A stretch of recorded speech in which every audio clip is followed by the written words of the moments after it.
দর্শক এই যে দেখেন এই অংশটুক যদি ছোট থাকে তাহলে তরমুজ বাড়তি থাকে, আর যদি এই অংশটুকু বড় হয় তাহলে তরমুজ করা হয়, মানে ভিতরে সাদা হইব, আর ছোট থাকলে ভিতরে লাল হইব।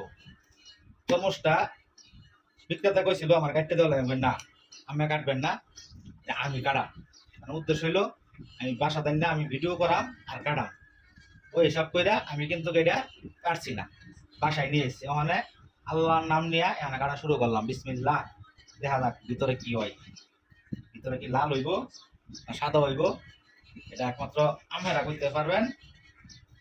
দেখি কি হয়, দেখি ভিতর থেকে কি বার হয়। শব্দ হয়েছে, মানে ফাইটটা দেখতেছে আগেই। ও শব্দ শুনতেছেন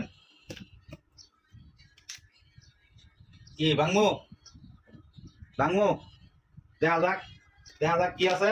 ওয়াও, সেই সেই সেই লাল, সেই লাল একদম, মানে যেরকম, মানে এর মধ্যে দেখা যায় যে বালু। দানা দানা দানা দানা দানা দানা দানা ভরে রয়েছে, মানে একদম দানা দানা। সেই যেরকম লোকটা আমার বইলা দিছিল বাড়িটার ভিতরে দানা দানা, ঠিক এইরকম এটার ভিতরে দানা দানা আছে। কিন্তু এখন মিষ্টিটা কেমন ওটা বলতে পারতাছি না, কেন আমরা রোজা। তো অবশ্যই তারপরে আমরা একটা টেস্ট পামু যে এটা আসলে মিঠাটা কেমন, অনেক মিঠা না অল্প মিঠা। তো আবারও দেখাই তরমুজটা কি পরিমাণের এটা। হ্যাঁ,